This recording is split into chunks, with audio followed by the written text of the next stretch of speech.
म्हज्या भयणीनो आनी भावनू पयले वाचपान आमी आयकलां ती जावन आसा सुरवात पयली व्हडली चिटीची जाणेन आमकां ही चीट बरोवन दवरलेली आसा रोमकारांक ती आमकांय आतां ताचो फायदो जाता. रोम व्हडलें शार आसलेलें आनी थंयसर आतां पावलू कैदी कसो पावलो आनी तो थंयसर आतां लोकांक आपूण कोण, आपूण कित्याक आयलां आनी तुमी कित्याक हांगसर आसात हें सगळें थंयसर ह्याच थोड्याच उतरांनी तो ताका कळीत करता.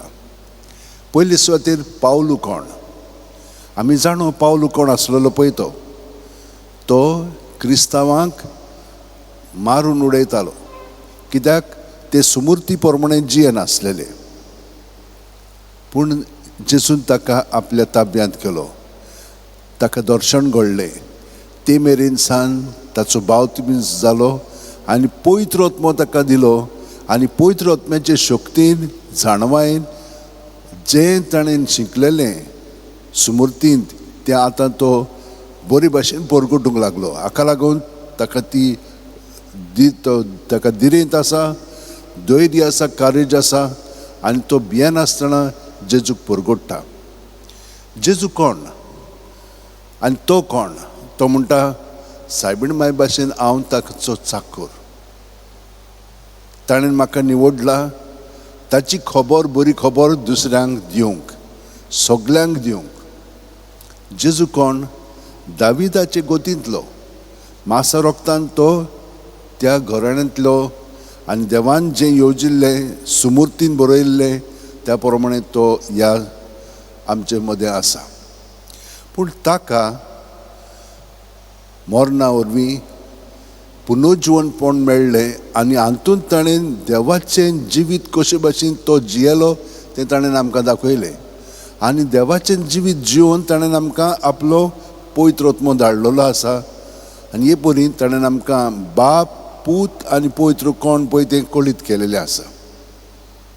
आतां आमकां सगळ्या जाणांक ताच्या मरणांत सुटका मेळटा आनी तो आमकां आपयता आमचें जिवीत बदलून ताच्या जिवितान आमचें जिवीत घडोवन हाडूंक बावतिस्मा वरवीं आनी ते परवीं ताचे सवें जिवंक. हें ताणें आमकां सगळें ह्या सुरवातेच्या उतरांनी कळीत केलेलें आसा. आनी तो कितें म्हणटा जाणां, कृपा आनी शांती तुमकां देवा बापाची आनी म्हजी तुमचे सवें आसूं. म्हजी म्हणजे जेजूची. तर म्हज्या भयणीन आनी भावान, जेजू आमकां कितें सांगता आयज? जेजू म्हणटा तुमी जेन्ना म्हणजे लोकांनी जोनासाचें उतर आयकलें, जोनासाक तुमी जाणा निनिवेक धाडलेलो आनी ताचें उतर आयकल्या उपरांत सगल्यांनी आपलें जिवीत गोबरान बसून उपास करून आपली पातकां कबूल केलीं आनी ते पोत्तून बरे भाशेन जिवंक लागले देवाचे येवजणे प्रमाणे. आतां हांव कोण तर? तांचे परस व्हड हांव देव. हांवें ताका सुचयलां हें सगळें आनी तांचें तुमी आयकोन तुमचें जिवीत तुमी बदललें जाल्यार हो त्या लोकांनी तुमी आनीक कितलें म्हणून बदलूंक नाका. जेजून आमकां सांगलां नेमलेलो काळ भरलो आनी देवाचें राज येवचें जालें. जिवीत बदलात आनी शुभ वर्तमान मानून घेयात. म्हणजे जेजूक मानून घेतलो की ना बाकीचें सगळें जेजू आमचें सगळें करतलो म्हणून ताणें आमकां सांगलां जेजूनूच.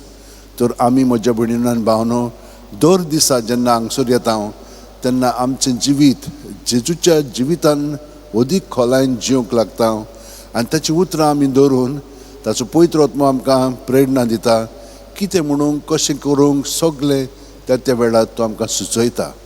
ते प्रमाणे जिवंक आमी आयज देवा कडेन मागया. कित्याक आमी जाणो कशे भाशेन भाग्यवन फ्रांसीस शावेरान आपलें जिवीत सारलें. तो पयलो क्रिस्तांव आसलेलो पूण क्रिस्ताचें जिवीत ताचे मदें दिसून येनासलेलें. मागीर ताणें इनासाक पळयलो तो कशे भाशेन जियेता तो आनी देवान ताका आपोवणें दिलें वय तूं म्हजोय पाटलाव कर. ताणें पूर्णपणे आपलें जिवीत जेजूक भेटयलें. हे भाशेन ताणें दोणवण केली आनी जिवीत बदलून जेजू सोबेन तो वावरूंक लागलो आनी आयज पर्यंत आमी हांगसर येता ताका लागून. तर हे भाशेन आमच्याय गोंयच्यांक आमी एक नमुनो जावंक आमी ह्या मिसांत आतां आमचें जिवीत वरपून दिवया. सगळीं जाणां आत शेवटेन दवरया. एकूच मिनट ओगेपणांत प्रत्येक सुस्कार घेता तेन्ना जेजू आमचे कुडींत मनांत ओतम्यान भरोन येता केदें व्हडलें देणें आमकां. पूण तो आतां कोमयांतल्यान आमचे सोबें येवन आमचें खाण ओत्मीक खाण जातलो आनी हे परी ताचें आसप आसा तें गोठायन आमचें सोबें बांदून काडटलो. ताका आमी पूर्णपणे सहकार करया. आमेन.